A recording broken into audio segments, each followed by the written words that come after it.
That's good. Good. Want Sam to be happy. Yeah, that's right. He's probably listening. So, for those of you listening in, we have a potential problem with the document.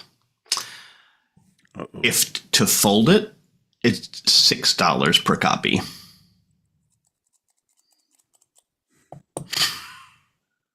Wow.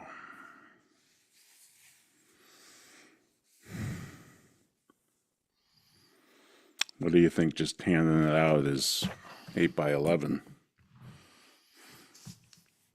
I can price that and see what an 8.5 by 11 what staple in it, but and you want it stapled. You don't want. Yeah.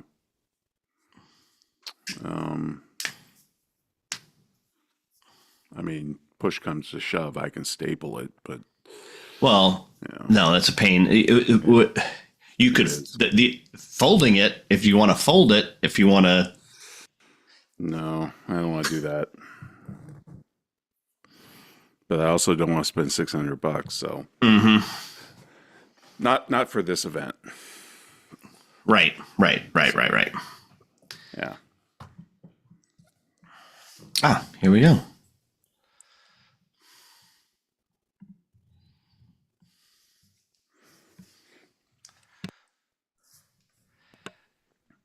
Doctor. Hi. You're ruining your reputation for being punctual. You're Always good at that. I'm just yeah, now I'm hearing you on my headphones. It was okay. Oh, great. what? No, if you were a patient and I was in my office, I would make you wait. Okay. I just. No, otherwise they would. I could lose my status. That's right. I mean, Awesome. it's one thing to be radical about, treatment and stuff, but, Actually, I'm radical about that too. I'm probably, unfortunately, not typical, but I'm a real stickler for being on time. When I'm running behind, I get very upset. well, So before we get rolling here, and our engineer is just joining us, and he'll probably have you run through some stuff, but one of the things I noticed is that you did your undergrad in Brooklyn. Are you from the area? I grew up in Brooklyn. I went to Brooklyn College. Yeah. And then I moved out to Arizona. Well, first, when I was in between my freshman and sophomore year, the summertime at Brooklyn College, I just went all across the country with a friend of mine, the two of us, hitching and that kind of thing. This was, at an era when you didn't have helicopter parents. So, and I fell in love with the Southwest. It has something to do with the scenery, the folklore. So I decided that's where I wanted to eventually settle. I got into medical school in New York City, lived in Manhattan, went to med school there. And then when I was about to graduate, I looked to see if they had any residency programs in Arizona. Okay. Because I had read in a JAMA article that if you know where you want to ultimately practice, if you can land a residency there, that really helps because every community's got its own sort of style and you get the connections. So sure enough, they had a really good program at the county hospital in Phoenix, which is, where are you coming from? Where in the country? I'm in Dallas now, but I was born in Brooklyn, grew up on Long Island. So. Oh, okay. Because it's sort of like, probably like Parkland Memorial, something like that. Knife and gun club, all great place to be training as a surgeon. So I applied and I got in there as one of the only Easterners there. Everybody was mostly from California, Arizona, Texas, Oklahoma. Sure. And was my plan, I stayed there. My wife was the librarian at my medical school in New York. She's from Roslyn, Long Island. I'm from Brooklyn. And then we started dating halfway through med school, and we got married and came out to Arizona. I said, I hope you don't mind, but I really want to move to Arizona. This is when we were serious. Dating. And she said, any place away from my parents is fine with me. Oh, gosh. So I thought, I think this could be the beginning of a beautiful relationship. I went to school in Mineola at Chaminade. There. So Roslyn. So your in-laws had some money. That's that's North Shore. For those days, yeah. That's right. Yeah. Actually, my father-in-law was in the advertising business. Oh, okay. He had his own small agency and on Madison Avenue. Oh, But I came up, my dad was a taxi driver and my mother was a legal secretary. okay. I was the first one in my family to go beyond high school. Right. Fantastic. My dad worked for a rolling door company on Meserole Street. I don't know where that is, but It's in Greenpoint, I think. oh, But okay. Now that's a high end area. I know it was not when he was working there. When I was working there, you didn't want to be caught. You'll get caught dead there. So anyway. So right. first, does my sound good? Because I have a Yeah, nice high quality mic. Jordan should be on. Jordan, you here? Where you want to check us through? All right, I'll start with you, Ed. Can I please get a count back from 5? Sure. 5, 4, 3, 2, 1. Awesome, sounding great. And Ron, can I please get a count back from 5 for you? 5, 4, 3, 2, 1. Awesome, sounding great. And then Jeffrey, can I please get a count back from 5 for you? 5, 4, 3, 2, 1. All right, you're coming in clear, still low. Are you able just to get a little bit closer there to your microphone? And let me get another Sure. count back. And I could also probably, I have the volume raised up pretty well. Yeah, those mics are designed for you to be close to them. Right. yeah. So, and I guess Yeah, I can still, is this better? Let's see, let me get another count back, please. 5, 4, 3, 2, 1. Yeah, that's good. We can work with that. Okay. All right, Yeah, I'm cool. ready for your counting whenever you guys are. I think we're ready to go. You ready? Right. I'm ready. Oh, wait, just quickly. Ron and I trade off segments. I will do segments 1 and 3. He will do 2 and 4. That way we're not ganging up on you. We have breaks at 15:30 and 45. The hard one is at 57 to the hour because we got to be out at that point. But the others are soft. So we're live then. People are listening while we're Yes. going. Okay. We are live. Yep. We are live. We can't edit out stuff. Okay. And then, well, yes. Now, and during the breaks, that is not broadcast on the podcast version that we have, Right. but it is on the live version. So, Gotcha. just remember it's Nixon rules. Okay. Okay. It's always good to follow those rules. I'm old enough to remember what that means too. That's right. And Doc, we do a live close. So if you could hang with us until the engineer signs us off, and then we Sure. can say proper goodbye. Excellent. Okay. Thank you for doing this, by the way. I'm a big fan. Yes. So Oh, Yeah. I appreciate that. All right. Let's go, Jordan. All right, have a great show going in 5, 4, 3, 2. Welcome to the Soul of Enterprise, Business in the Transformation Economy, sponsored by Woodard. Building your ideal practice with coaching, education, community, and resources. I'm Ed Kless with my friend and co-host Ron Baker, and folks, on today's show, we are pleased to have the author of Your Body, Your Health, Dr. Jeff Singer. How's it going, Ron? Oh, great, Ed. I'm so looking forward to this. I've been following Dr. Singer for a long time, so I'm a big fanboy. So Yes. let's dive in. Both of us huge fans of the Cato Institute. We have multiple Cato fellows on here, and Jeffrey Singer is one of them. Let me read the rest of the bio in and get him on here. He is a senior fellow at the Cato Institute's Department of Health Policy and Studies and the founder of Valley Surgical Clinics, Arizona's largest and oldest group private surgical practice. With over 35 years in private surgical practice, he brings a wealth of clinical experience to his policy work. Dr. Singer is also a visiting fellow at the Goldwater Institute and serves on the board of scientific advisors for the American Council of Science and Health. His research focuses on healthcare, patient autonomy, and unintended consequences of drug prohibition. His book, as I mentioned, Your Body, Your Healthcare, offers a compelling view for the future in which patients regain control over their health decisions and care, and is the main focus of our conversation today. Welcome to the Soul of Enterprise, Dr. Jeffrey Singer. Thank you so much for having me. By the way, I have a copy here in case people want to see it. Your Excellent. Body, Your Healthcare. Outstanding. Well, I have it on Kindle. I have it on Kindle. Yeah, absolutely. Plug away. We'll make sure you do that. So Ron and I are both fans of Jonah Goldberg, and he has a very interesting interview style in that he says the first question you should always ask an author when they come on your show is, "What's your book about?" Oh, well, okay. Well, my book is about how we really, I'm trying to reframe people's focus on healthcare issues in general, the healthcare policy debate, through the lens of the presumption of liberty or the presumption of autonomy. And I got to give credit where credit's due. My director at the Cato Institute, director of health policy studies, Michael Cannon, he once said to me a couple of years ago, when we get into the weeds on health policy, we have a tendency to end up using the same language as the people in government who regulate us, and we need to stop ourselves from doing that and train ourselves to think of actually we have the rights derived from us, just like I said in the Declaration of Independence. So when the government is deciding, for example, what medication it's going to allow, we need to remind ourselves the government shouldn't be allowing. The government is actually standing in the way of my right to self-medicate. And he said, we're all guilty of kind of falling into the lingo. So we need to every once in a while stop and remind ourselves, or else we can forget what we're here for.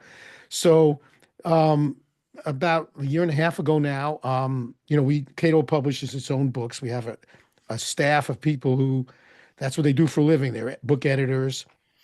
They have a team that helps them with marketing and publishing. So these are basically English major types, and they put out a call for more books, and Michael Cannon suggested to me, he said, why don't you write a book, Jeff? You've been here a long time now. You've got a nice volume of work, nice portfolio of work. And I said, well, what would I write about? And he said, it occurs to me you could probably link together all the different policy areas because I'm sort of a generalist, and you could put them all together by this one overarching thread that every issue you deal with actually relates to how the government is interfering with our autonomy, whether it's medical licensing laws or certificate of need or scope of practice or FDA, et cetera, et cetera, et cetera. And, so you could kind of reorganize and repurpose a lot of your work, a lot of the research is already done, and make it by that and put it together by that theme. And I thought that was a good idea. I bring up my own experiences as a clinician into it to help, first of all, illustrate, but also to make it more accessible. And I decided to also make it not too wonky. When I joined the Cato Institute, it's 8 years ago now, and what I think I bring to the Cato Institute, because we have plenty of people who know healthcare economics, and there are plenty of people who work in the think tank world, including the market-based think tank world. They have a background in economics, political science, law. Very few have a background in medicine, and if they do, it's rare that they're actually clinicians. They may be administratives, doctors, or academics. So I thought I could kind of bring this unique perspective as a person who's actually doing this for a living, and add another dimension to the work we already do. And because of that, when I joined Cato, we all decided, well, I should probably take the lead in certain areas that a health economist could easily do, but it seems to have more credibility coming from a clinician, which is why I got involved in things like medical licensing or scope of practice or FDA regulations or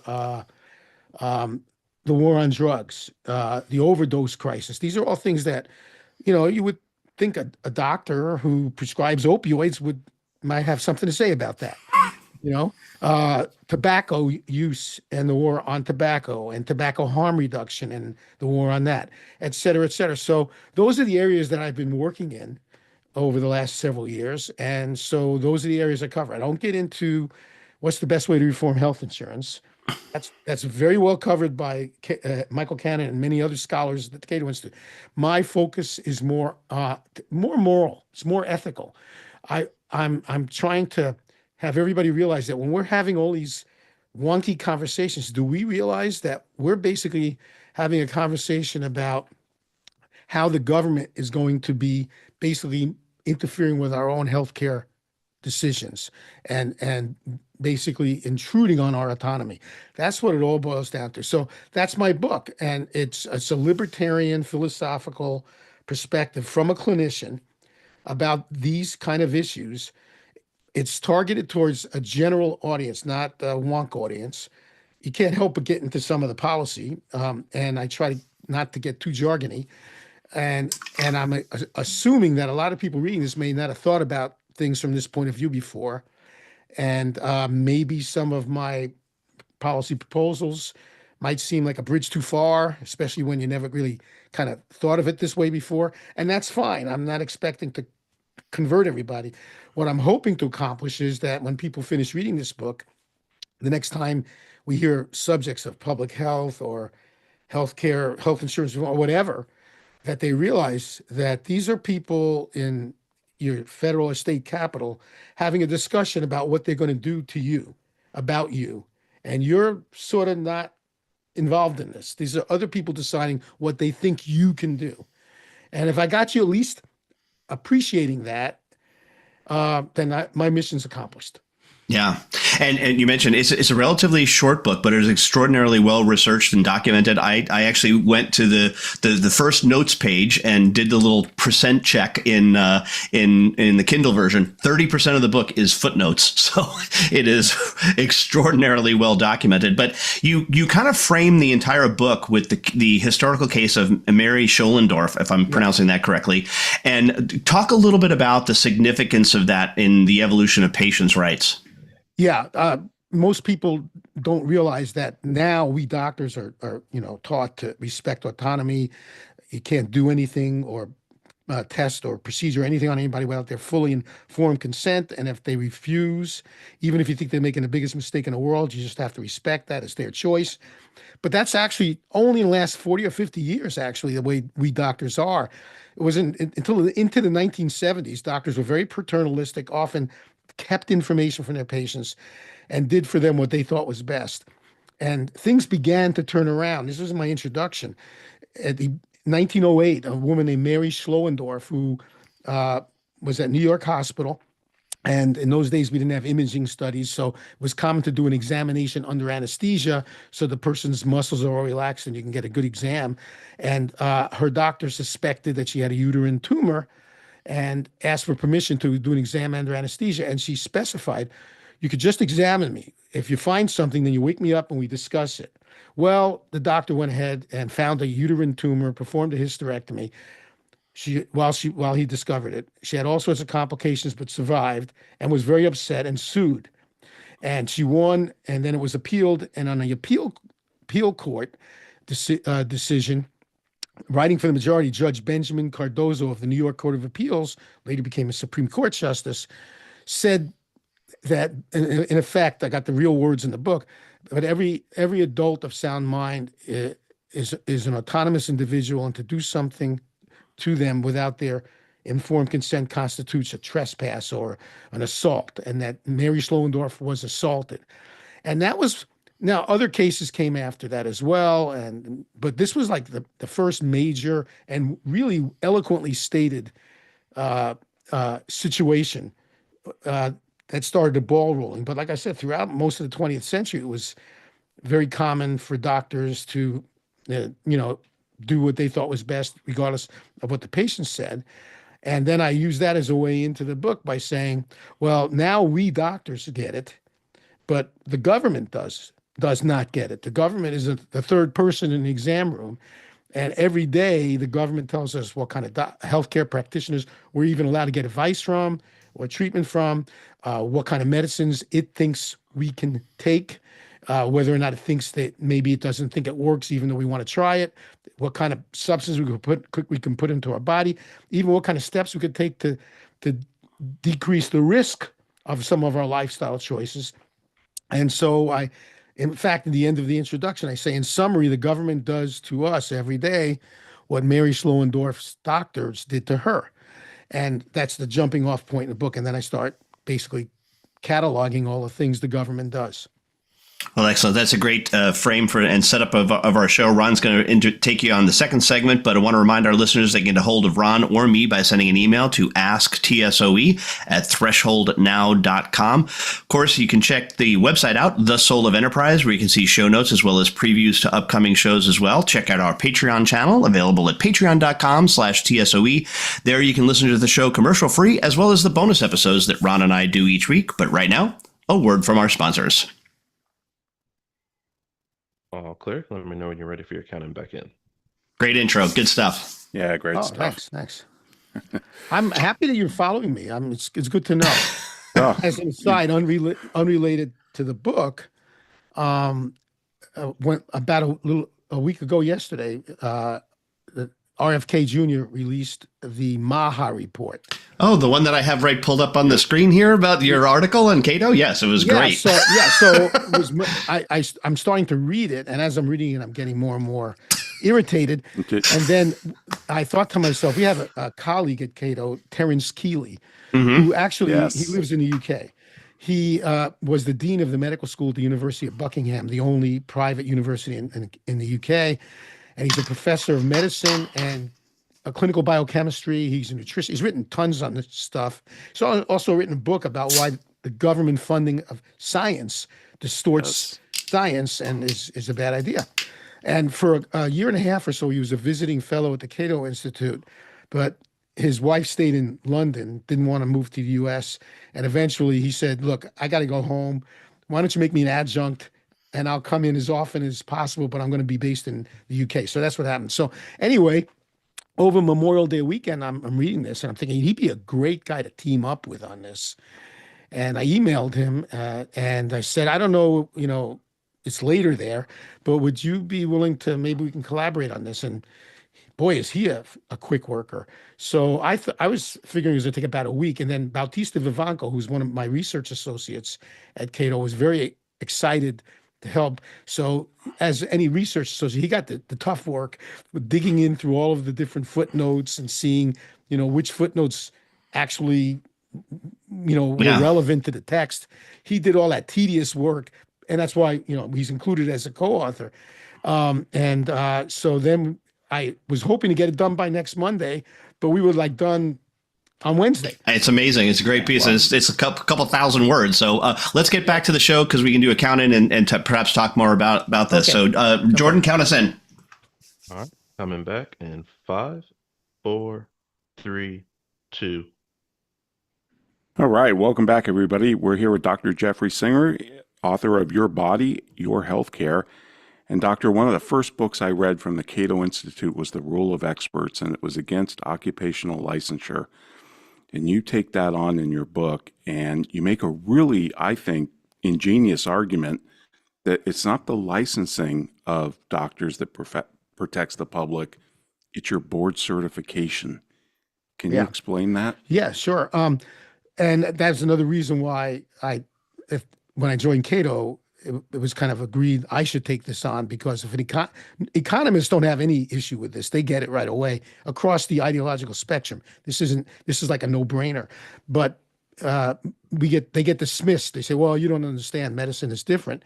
So maybe it makes better sense if a doctor takes this on. And the hardest one actually is when it comes to doctors, because people think that the licensing board protects them against this very vital, life and death profession. So I tell audiences all the time, I'm a surgeon. I'm in practice now over 40 years, and I have a license to practice. And let's just say after all this time, I just need a new challenge. It's the same thing every single day. I'm ready for change.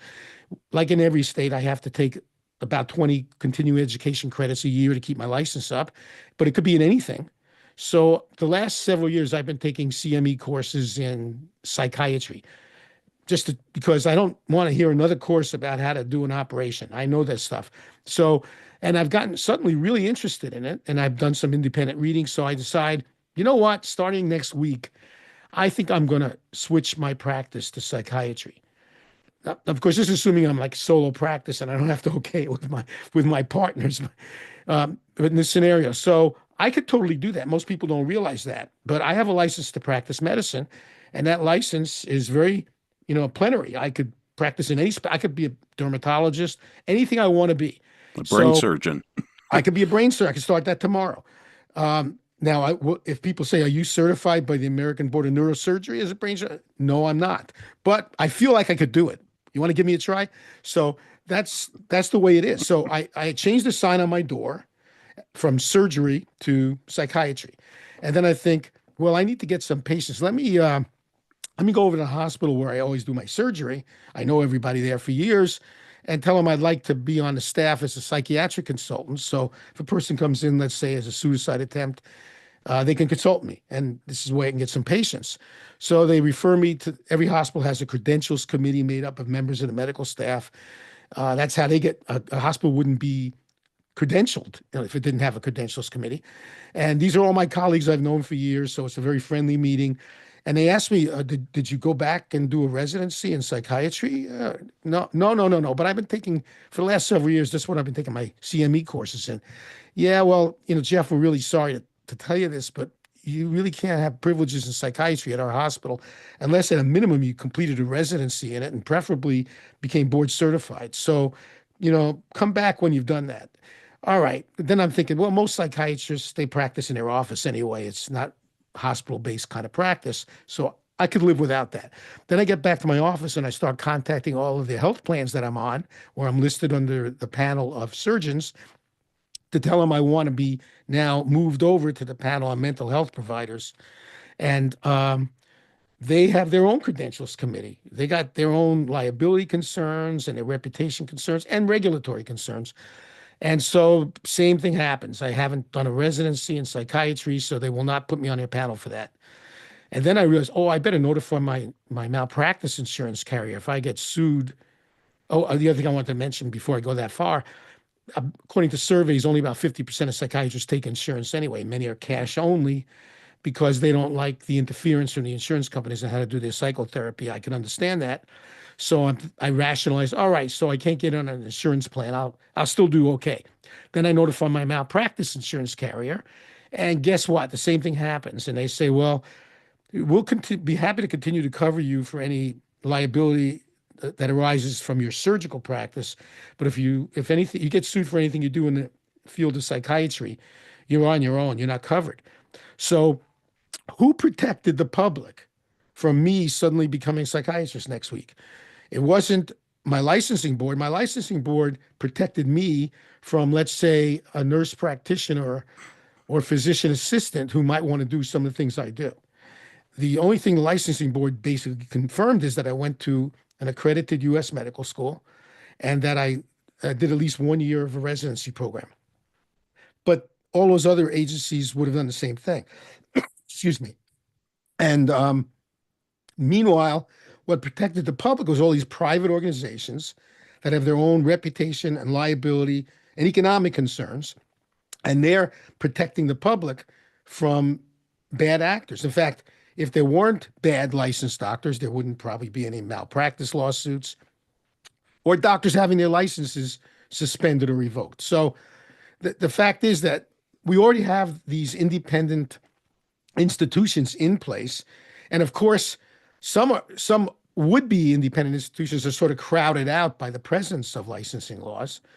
There's no question there's a need for information on the quality of these professionals that we're consulting, whether it's a doctor or an accountant or an attorney or whatever.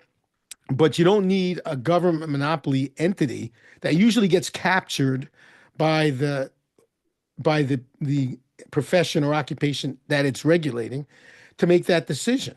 It's much more effective to have an open, competitive group of vetters. And nowadays, with modern technology, it's so much actually easier to get this information that you need and to share this information. So licensing laws are basically put there to, it's a protectionist policy. They're put there to protect the incumbents. And I get into in the book about it, the history behind it. And I didn't know this until I started researching it, but the American Medical Association was founded in the 1840s, and its mission was to get doctors licensed. Because in the early 1800s, there were, we didn't know what we know today scientifically. So there were about 4 or 5 very prominent competing schools of thought about medicine and what the disease, what causes diseases. In fact, it wasn't until the 1860s or so that the germ theory even became widely accepted. So there was different competing schools of thought, and the precursors of the modern MDs, they now call allopathic doctors, Well, they organized the American Medical Association, and at first they were going to different state legislatures asking, because under our federal system, the states have what they call a police power to regulate the local health and welfare. So uh, they're the ones who could license under the federal constitution doesn't prohibit that. That doesn't mean they should, but that they're allowed to. So they were going to different state legislatures asking that they license physicians, basically arguing that our group are the ones, we're the good ones. The other guys, they're charlatans. You need to protect people from those other guys. And this was the early 1800s. We were a young country, and they were getting rebuffed repeatedly. They were getting, things like license. This is a free country. You don't need a permission slip from the government to make an honest living. Well, but there could be some doctors who don't know what they're doing. Well, they won't last very long, will they? And so they really didn't get anywhere.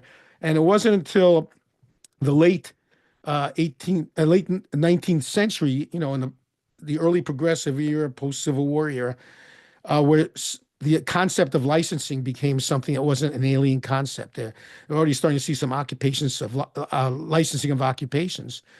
And so the AMA they did everything legally. They got very clever. They created state chapters in every state. And they also merged with the homeopathic doctors, which were their major competitors in those days. So the modern homeopathic doctors are not the same. The ones from the 19th century merged with the American Medical Association, and they got to be called MDs, just like the allopaths. And they went to various state legislatures, and they convinced them to license doctors. And the early licensing boards consisted of members of the state chapter of the Medical Association. And in order to get a license, you had to graduate from an AMA accredited medical school, and then do at least 1 year of a residency program in an AMA accredited residency. And that's how you got the practice. Does that sound like a cartel to you? It sure sounds like one to me. And in addition to that, a lot of our payment models, right now it's all fee for service. And they even did that when they created Medicare to kind of assuage the objections of the AMA. Up until I think the 60s or 70s, if you as a doctor accepted a contract, let's say with Kaiser Metal, to be the company doctor, that you get paid, like a retainer, and you provide health care to the employees, you could be kicked out of the AMA, because the AMA's ethics were, we work fee for service. Wow. And to do otherwise makes us look like no more than just an employee. We're above that. We are a sovereign class. We don't work for anybody. So, and that also led to, right now we basically have one private sector vertically integrated health plan in the United States, the Kaiser Permanente plan. Had it not been for those forces, a lot of the regulations would have allowed for a proliferation of not just that payment model, but who knows what other kind of payment models that could have existed. And they're different. I don't get into this too much in the book, but for example, in Kaiser Permanente, they were the ones who discovered that FDA-approved Vioxx can cause heart attacks. Why? Because they get paid up front. So they have an incentive to monitor the medications that are approved for risk, because they end up having to eat the risk because they've been paid up front. So they do sometimes a much better job of policing than they would if they were on a fee-for-service basis where they really don't care. So I'm not saying that's better than fee-for-service. I'm just saying that it's the cartel basically prohibited what could have been a whole host of other kind of payment arrangements. Sure, like you see with direct primary care now, concierge doctors that don't take. Medicine or physicians are the only profession, I think, that can't establish their own prices. There's like 10,000 billing codes you have to deal with. You don't have to if you don't take insurance. If you don't take insurance, right? But if you do, you're kind of stuck into that fee for service model, aren't you? Right. And a lot of that was, I had nothing to do with it, and neither did any of my colleagues. This was, pushed by our predecessors 100 years ago. But they thought it favored them until they ended up they made the bed they're sleeping in now. So when they complain about the system, this is where it led. Right, right. Well, Doctor, this has been fascinating. And folks, I'd like to remind you, if you want to contact me or Ed, send us an email to asktsoe@thresholdnow.com. And now a word from our sponsors. All clear. Let me know when you're ready for your count in back in. Awesome. All right. Yeah, Dr. Singer, I'm a recovering CPA, and I think we learned how to get a license from the doctors, because I think our first one was 1896 in New York. And I wanted to ask you, did you know that Milton Friedman wrote his PhD dissertation in this topic? I didn't know that's what he wrote his PhD dissertation. I know he wrote about this in Capitalism and Freedom. He did, but his dissertation was published with Simon Kuznets. They finished it in 41, but the AMA delayed the publication for 5 years because he was arguing against licensing doctors. He studied doctors, lawyers, CPAs, and engineers. Well, And the licensing begets more licensing. So, for example, when Dr. Scholl in Chicago came up with this kind of focused field on foot diseases, the orthopedic surgeons were attacking him and his students because they said you're practicing medicine, orthopedic medicine, without a license. So what they ended up doing was basically, I'm shorthand, is okay, we're a whole new field. We're not orthopedic surgery. We're called podiatry. And to show you how we're not practicing, we're going to ask our lawmakers to license podiatrists. That way, I have a license to be a podiatrist. I'm not looking for a doctor's license. So in a way, it kind of almost incentivized other health professions, not necessarily to crowd it, to keep out competition, but that obviously was one factor, but also as a way of kind of working around the fact that the medical profession kind of got a lock on everything. So they had to kind of create a field, and by making it licensed, they gave it some sort of credibility as a real field. yeah, so true. And now we're licensing florists and interior decorators. It's crazy. Yeah, it's crazy. Do we have time to get back to that?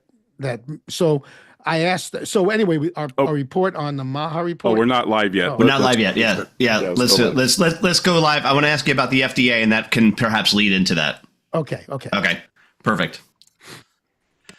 I brace back, Jordan. All right, coming back in 5, 4, 3, 2.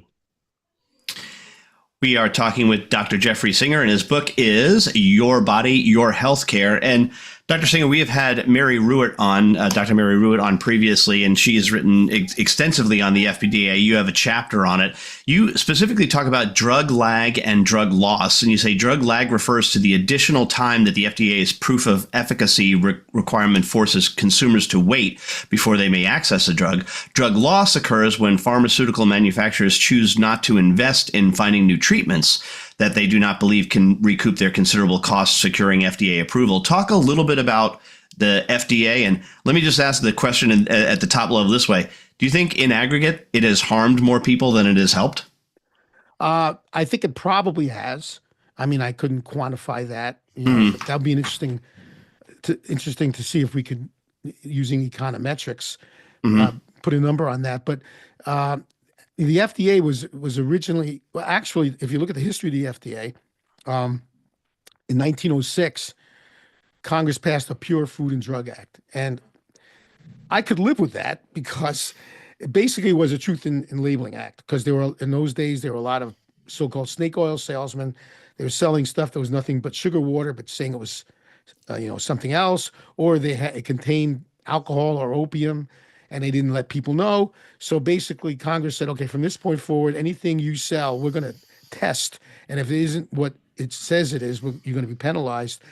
And if you don't tell them that it has something in it like alcohol or opium, we're also going to penalize you. And they created the Federal Bureau of Chemistry to do that. That evolved into today's FDA. Now, as a matter of principle, I don't have any problem with that, because that's a legitimate function of government, is to prevent fraud. So I'm okay with that. But then in the 1930s, and it's all in the book, the circumstances behind this, so I don't want to take up too much time on that. But basically, in 1938, Congress passed the Food, Drug, and Cosmetic Act, which said everything from this point forward the manufacturers need to convince us that it's safe or we won't let them market it to people. Anything that's already on the market is grandfathered, which is why most people don't know this, but you can get 2 brands of insulin over the counter in the United States today because they were developed around time of World War One.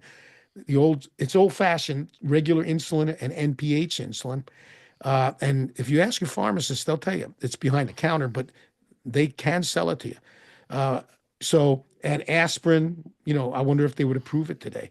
So there were a whole bunch of drugs that were around, and and when the law was crafted, and you could look at the congressional record, the authors of the law actually said nothing here we do is intended in any way to infringe on people's right to self-medicate. So even into the 1930s, lawmakers recognized that we as autonomous adults have the right to self-medicate. They just said, we're only trying to make your self-medication safer. Now, as a purist, I would argue, well, I appreciate your concern about my safety. And if you got some information about something being unsafe, I'm really interested in hearing about it. But still, it'll be up to me whether or not I proceed to take it. That's the way I would come at it. But so anyway, that was the way it originally was. And if pharmaceutical manufacturers wanted to sell something directly to the consumer, they required them to have labeling that would be rudimentary enough for a person, simple enough for a person with a rudimentary education to understand how to use it. But they also said, now, if you don't want to go to that trouble, then, you could require the pharmacist to ask for a prescription before the pharmacist sells it. So up until the 50s, drug manufacturers, they would make their own decision as to whether their product will be prescription only or over the counter. And nowadays, with the drugs being much more complicated than they were then, I would expect that a great deal more, they would make that decision. So basically, the legal team would say, this is complicated. If somebody uses this wrong, we're going to get sued. We can go bankrupt. Why don't we require, in our contract with the pharmacy, they can't sell it unless they get a prescription. That way it takes some of the liability off of us and onto the prescriber. And that's how it was done. But these were the days before, we had the computer technology we have today. So a number of pharmacists were running into problems because they would sell something to somebody and they'd walk out the door and then they'd realize after, oh, that company required me to get a prescription. Because some companies would require a prescription for their product and another company that makes the same product may not require it. So it was getting kind of difficult for them. And their go-to guys in Congress were Senator Hubert Humphrey, who was a pharmacist before he got into politics, and Congressman Carl Durham of North Carolina, who was also a pharmacist. So they talked about this problem with him, and Congress passed the Durham-Humphrey amendments to the Food, Drug, and Cosmetic Act, which basically said in 1951, from now on, the FDA is going to decide what's prescription only and what's over the counter. We're taking this out of the hands of the private sector. And of course, now you have a monopoly subject to special interest pleading and political considerations. And so that's why, for example, in the United States today, even though women in 100 countries could purchase birth control pills over the counter without a prescription, and the American College of OBGYNs, the American Academy of Family Physicians, the AMA even, have been saying for 20, 30 years, you don't need to come to see us for this. You should be able to get this over the counter. It's still prescription only. Except finally, about a year ago, the FDA allowed one brand of one type of birth control pill, a mini pill, which is very inconvenient. That's why it's not taking off. They allow that over the counter. If you got to take it within a 3-hour window every day, or else you got to stop, go through the cycle, and start all over again. So that's why it's not that popular. But the point is that when these things are put in the emergency contraception, so-called Plan B, which the morning after pill, the FDA approved it in 1999. At the beginning of the 21st century, again, all of these different professional groups were saying this should be over the counter for women of all ages, particularly, you want to avoid a teen pregnancy. And it wasn't until 14 years later with a court order, because the FDA finally relented in 2013 and said, okay, we're going to allow this to be over the counter for women of all ages. And Secretary of HHS Sebelius stopped it. and has to be for political reasons. It can't be for any scientific reason. And groups were upset about this, took it to court, and a U.S. District Court judge said, no, it's over the counter. So these are the kind of things that happen when you have a monopoly, especially a monopoly that's subject to political pressures and special interest groups. And so it's the same as with the medical licensing. Before the FDA came to be, there were other organizations that were vetting medications. In fact, to its credit, the AMA, which I just finished trashing, they had set up the Council on Chemistry and Pharmacy in the beginning of the 20th century. And they said to the pharmaceutical companies, if you want us to designate you as a quote unquote ethical pharmaceutical company, you have to submit your products to us for testing. And if you don't, then not only we will not call you ethical, but you can't advertise your products in any of the numerous medical journals that we publish. Wow. That our doctors won't even have easy access to knowledge of your product. Yeah. So some of the major ones that we know of, like Pfizer, they all did that. And that was just one. There were several other organizations that were doing vetting. So it's not like we need a government monopoly to do this. And if people say, yeah, but we could trust the government monopoly to do it. Oh, can you? You know? Well, this leads me to my next question. We got about 4 minutes left in this segment, and just connecting Director of Health and Human Services, Secretary Sebelius, with the report that you did with Terence Keeley and Butasio Vivanco. Is that correct? Bautista Vivanco, on the current Secretary of Health and Human Services, Robert F. Kennedy. Just briefly, we got about 3 minutes left in this segment. Talk about that. We'll put a link in the show notes to this piece as well. Okay, well, we all know RFK has believed for years that ultra-processed foods and some other things, cell phones, these are the cause of all the problems we have today. So President Trump issued an executive order telling him to, within 100 days, come up with sort of like a big policy analysis outlining where the HHS is going to go on this, called the MAHA report. It came out on May 22nd. And I looked it over with my colleagues from the Cato Institute, Terence Keeley and Bautista Vivanco. And it was, first of all, it was obvious that it's sort of like the Secretary Kennedy decided what the answer is and then tried to reverse engineer to make the facts fit his answer. We read it very closely, extremely poorly researched. Most of the citations did not match the text. The data didn't match. And of course, the first thing that caught my mind when I looked at it was, look at who the commission is. Out of the 14 people on commission, 2 of them have a medical science background, Dr. Bhattacharya and Dr. McCary. The rest are basically lawyers, government-appointed lawyers and politicians. And even the 2 doctors are government-appointed. And as we said in our paper, what better way to get at the bottom of a scientific problem than by having a bunch of government-appointed lawyers to look at. So that's the first problem. But the thing is something it's not worth the paper it's written on. It's a joke, and it's a very complicated issue to study. And I'm not saying there's no role that ultra-processed foods play in development of certain illnesses, but we don't know. It's very hard to study. Ultra-processed foods are foods that contain a whole host of different either food preservatives, food colorings, additives. Some contain some of these, some contain others of these. It varies from food to food. The CDC lists 3,000, the International Classification of Diseases lists 3,000 chronic illnesses. So which ingredients in which ultra-processed foods are causing which chronic illnesses, that's really hard to answer. You're not going to do it in 100 days, although Kennedy says that by September, he hopes to have a lot of these answers. That's great. Nobody's ever come up with answers to problems that complicated in such a quick period of time. That's amazing. So basically, we published a report, and I'm happy to say it was about a 3,000 word document, got a lot of coverage, and got a lot of other journalists to start digging as well. And that is almost like a contest among different journalistic organizations to see what kind of flaws they can come up with in the report. So I'm very happy to say I think we started something. That's yeah, excellent. It really is. It's well researched and really great to read. But we're up against our last break. Want to remind our listeners they can contact Ron or me by sending an email to asktsoe@verisage.com. Just a reminder that you can rate this podcast by going to, you guessed it, ratethispodcast.com/TSOE, and you'll be able to put in a rating and give us a full comment if you like. We will read those online. But right now, a word from our sponsors, including Woodard.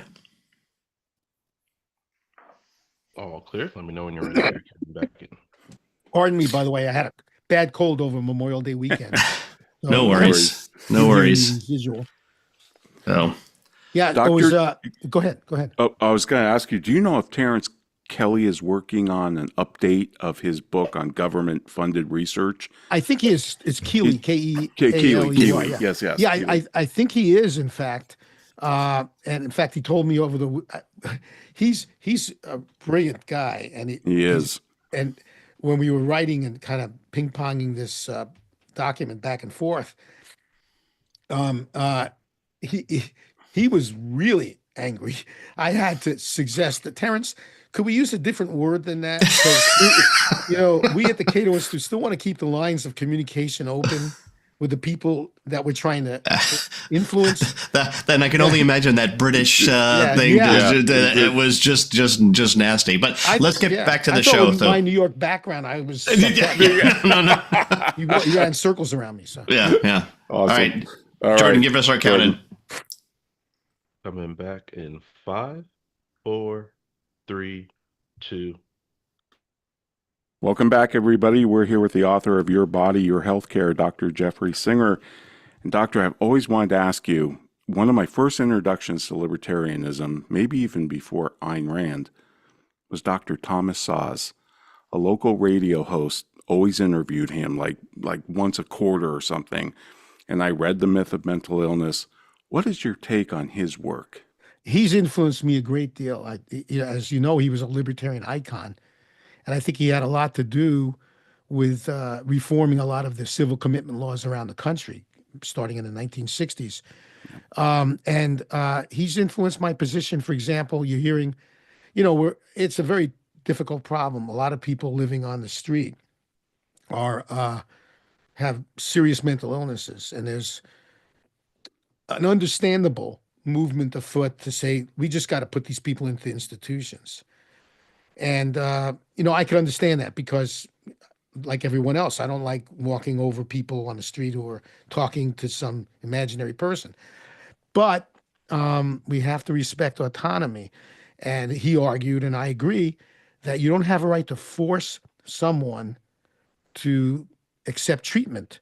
Just like when I'm a surgeon, if I say, if I don't perform this gallbladder removal on you, you could wind up getting deathly ill and come into the hospital and it's too late to save you. And they say, well, I don't care. I don't want my gallbladder out. And I have to respect that. Well, it's the same thing with a mental illness. So I have a problem with that. And Dr. Zaz, in answer to, well, what are you going to do about these people who are, for example, committing property crimes well, he would say, and I would agree, punish them for that. Even if you're hearing voices talking to you and making you have delusions about people that make you want to, let's say, attack someone, that the law says you can't attack someone. So even if you think that that person's a bad person, you need to attack them. If you attack someone, you just broke the law. So, and so therefore punish the person. He would argue that you shouldn't use the insanity defense. I'm sure you know about that, you could say guilty and insane, but not guilty by reason of insanity. He would argue if you committed a murder, let's say, and you're insane, you need to be punished for the murder.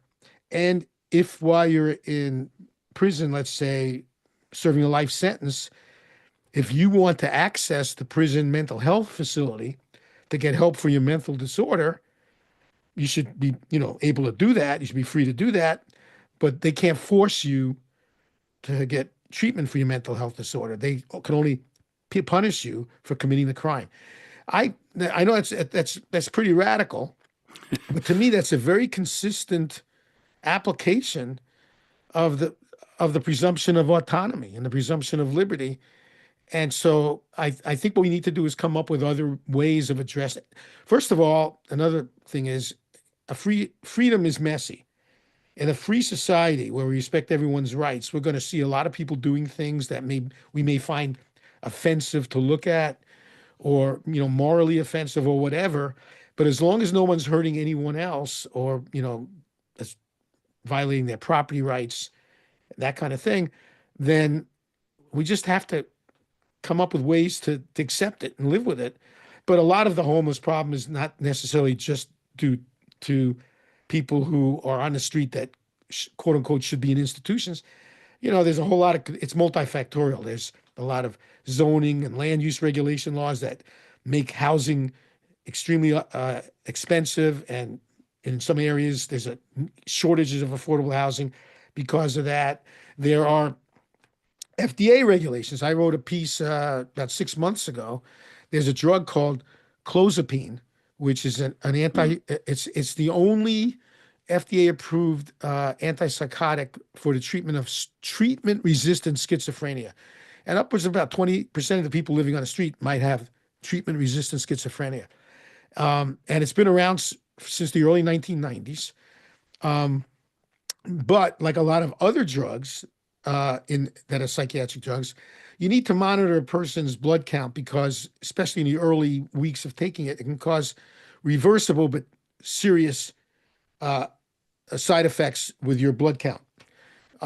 So the FDA had in place up until early this year a thing called a REMS protocol, where there were so many hoops that the prescriber, the patient, and the pharmacy had to jump through every week in order for the person needing clozapine to get the clozapine, that there was almost nobody wanted to do that. So there's just a huge number of people who could have been helped by clozapine that it was just too difficult to do.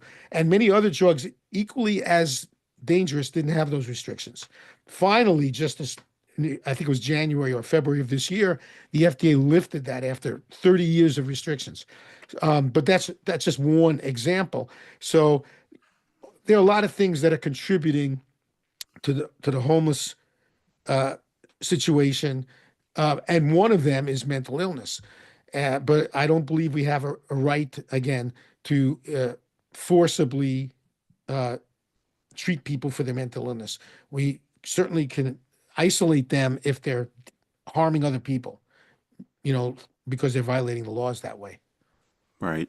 I read your paper, doctor, on the oath that medical students take, the white was the lab coat ceremony or whatever, the white coat ceremony. And I wanted to ask you this. We had on Dr. Wendy Dean, and she wrote a book called If I Betray These Words. And the general thesis was to talk about burnout, especially in the professions, because we deal with a lot of this. She thinks the wrong diagnosis. She thinks it's not burnout, it's moral injury, because doctors aren't able to live up to their oath of putting the patient first because of the business model of fee for service, the 10,000 billing codes, in-network, out-of-network referrals. But what do you think about that? Well, I think that's interesting. I'm not sure I agree with it because, for example, in the course of my writing this book, and like I said, I've been in practice in this town a long time, so I know everybody and they all know me. And I've discussed these issues with my peers over the years. And I think most of them, and I'm not saying this as a negative to criticize them, just like people in any other busy profession, they get kind of just, all wound up in their responsibilities, and they don't spend a whole lot of time reflecting on issues like what's moral and what's not, what are my ethical obligations. So I don't know. I'm sure people like me might feel burnout from that, but I'm not sure a whole lot of, I don't know how many, and I'm sure you see this in every profession, how many of them are spending time thinking about the ethical principles behind their practicing their profession and their interaction with clients. Some may, but I don't know that it's universal. Mm. And then the other issue that I love that you took this on. I learned so much from reading your book. The book is great, Thank by you. the way. Absolutely love it. The certificate of need laws. Yeah. Do you see any hope here? I mean, you say as of 2023, 35 states still have these things. Yeah, I think one or two states might be this session or might get rid of them, or at least part of them. But the entrenched incumbents are fighting to keep it there. For those who don't know what that is, basically starting in the late 70s, states said they thought this was going to reduce overutilization of healthcare and save money since the state and federal government were paying for so much healthcare through Medicare and Medicaid.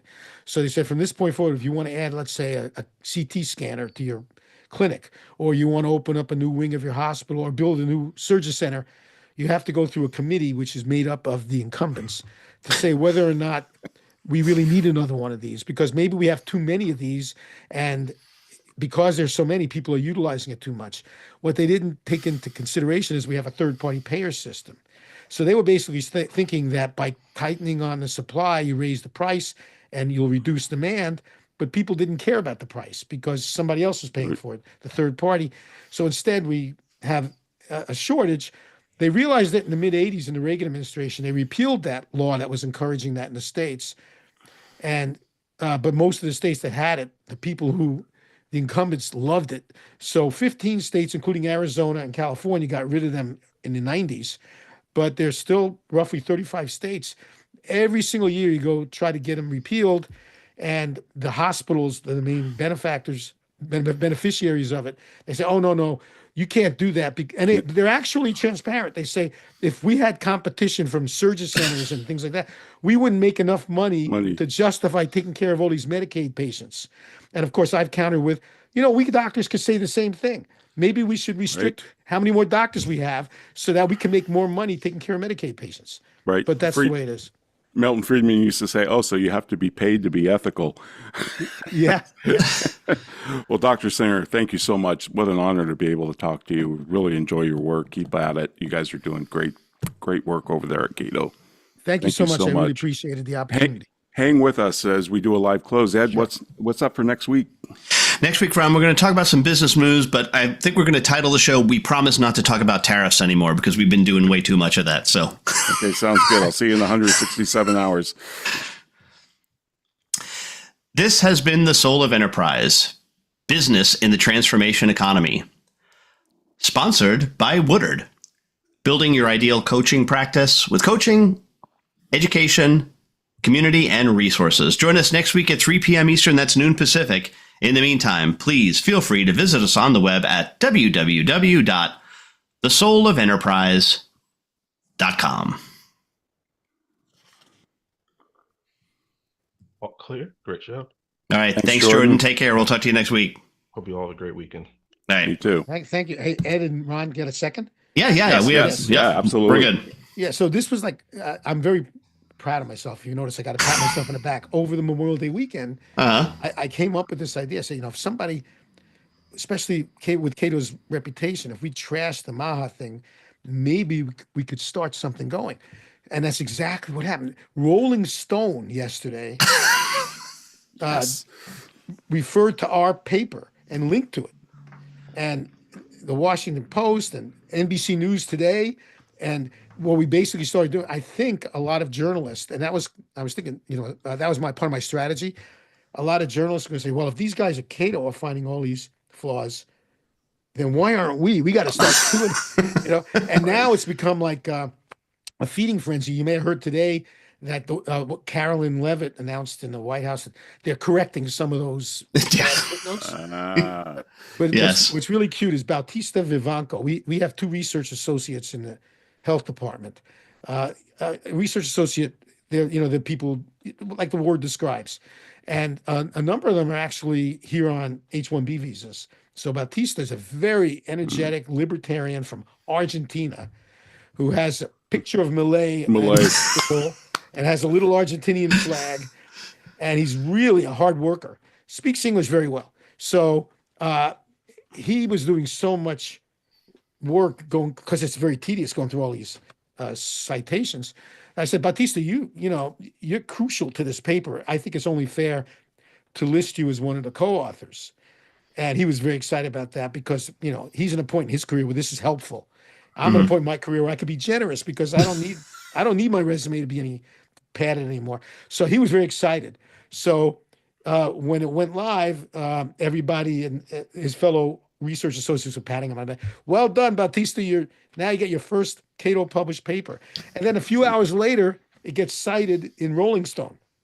So everybody was teasing him, saying, Bautista, your first ever published paper in the United States, and you're in Rolling Stone.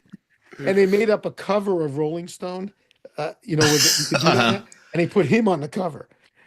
So he made it to the cover of Rolling Stone, and he's in seventh heaven right now. So. That's awesome. But That's anyway, great. Yeah.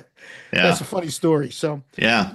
Wow. So we would love to have Terence Keeley on, and if you could talk to him and see if his book is imminent, we'd have him on like after that. But if it's not, we'll have him on anyway and talk about it. I don't think it's imminent. But do you know how to get a hold of him directly? Because I can give you his email address. It's very easy. Sure. Yeah. It's everybody at Cato. It's their first initial, their last name at cato.org. So he will be TKEALEY at cato.org. If you want, I could introduce you to make it a little easier. That'd be great. Okay, I just did a great. podcast on this show, and they'd be very interested in talking to you about your work. And then I'll just leave it with you guys. Perfect. Fantastic. Okay. That would be awesome. That'd be awesome. Okay. So Great. Well, thank you so guys. much, And Doctor. I guess I'll look for you'll give me the link to this. Yes, it'll be Monday before it will actually drop to if you go to Apple Podcasts and search The Soul of Enterprise, you'll find it in about an hour or so. But it won't hit our website until Monday, and that's when Greg, who's done the previous connections for you, will email you all of that the stuff. Right, and then we'll put it on our Cato webpage. Great. Because we usually have bio pages. That's right. So they'll be put on my bio page, and then I'll tweet it out, and the health team. We have our people on our team whose job it is to constantly publicize our work. So we'll get it out there. Great. Well, now that you've lost, Caleb Brown, you're looking for content. Yeah, exactly. Well, he's working the Grassroots Institute. I know. Yeah. Yeah, he's a great talent. I'm sorry to see him go. Yeah. He was great. That was a great program. 4,000 episodes he did. Yeah. He keeps in touch. I mean, Yeah. Good stuff. All right. Still part of the family. All right, great. We'll Thanks. let you go. All right. Yep. All right. Thanks. Thank you, Bye-bye. Doctor. Appreciate it. Have a good week.